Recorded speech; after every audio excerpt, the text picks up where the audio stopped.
ಹಾಲು ಬಂತಲ್ಲ ಈ ಗೀರ್ ಆಕಳ ಸ್ವಲ್ಪ ಬೆಂಗಳೂರಲ್ಲಿ ನಾವು ಸಾವಯವ ಮೇಳ ಅಂತ ಹೋಗ್ತಾ ಇದ್ದೆ.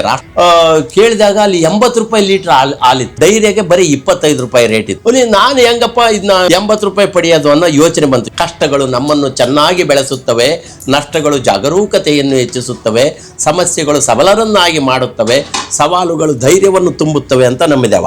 ಆಕಳ ನಾನ್ ಸಾಕಲ್ಲ, ಆಕಳ ನನ್ನೇ ಸಾಕ್ತಾ ನಮಗೆ ಸ್ವಲ್ಪ ಪೇಡ ಇಡದಿಯೋ ಸ್ವಲ್ಪ ತಿಳಿಸ್ರಿ ಸ್ವಾಮಿ ಅಂತ ಕೇಳಿದೆ. ಲಾಸ್ಟಿಗೆ ಸಿಕ್ಕ ವಿಷಯ ಏನು ಅಂತಂದ್ರೆ ಸೀಕ್ರೆಟು, ಪೇಟೆಂಟು, ಬಿಸಿನೆಸ್ ಹೇಳಿ ಕೊಡುವುದಿಲ್ಲ ಅಂತ. ಮಹಾಭಾರತದ ಒಂದು ಕತೆ ನೆನಪು ಬಂತು.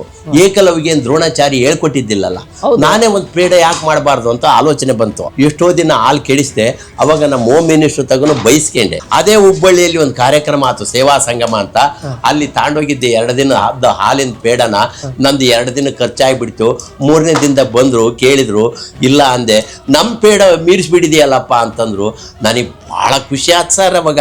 ಯಾಕಂದ್ರೆ ಪೇಡ ಮಾಡೋದು ಹೇಳ್ಕೊಡಲ್ಲ ಅನ್ನೋತ್ತಾಗೆ ನನ್ನ ಪೇಡ ರುಚಿ ಐತಲ್ಲ ಅಂತ ಒಂದು ಫೀಡ್ಬ್ಯಾಕ್ ಬಂತಲ್ಲ ಅಂತ ಅವಾಗ್ಲಿಂದ ಈ ಪೇಡ ಮಾಡ್ತಾ ಇದೀವಿ ಹಾಲಿನಲ್ಲಿ.